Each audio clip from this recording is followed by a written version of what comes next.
Today's tutorial will show you how to add encryption to PDFs and customize password controls on specific functions like editing, filling, and printing to protect your documents using PDFelement for Mac.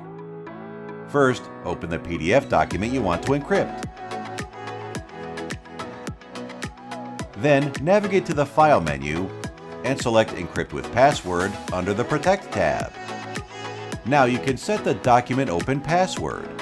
This password will need to be entered every time someone wants to open your PDF document. In the Permissions tab, you can customize the settings. From the drop-down menu, you can choose to protect specific functions such as printing, editing, filling, rotating, deleting, and more. Now choose your encryption level to create a new encrypted document.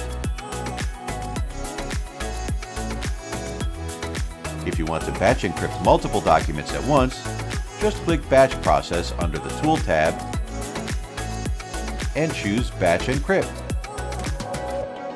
Add the other documents and complete the same process to encrypt each one.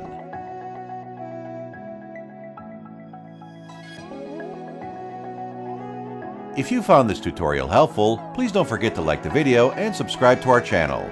Click the link in the description to try out PDFelement for free today. Plus, check out the rest of my videos for other useful ways to improve your daily routine working with PDFs. Thanks, and see you next time!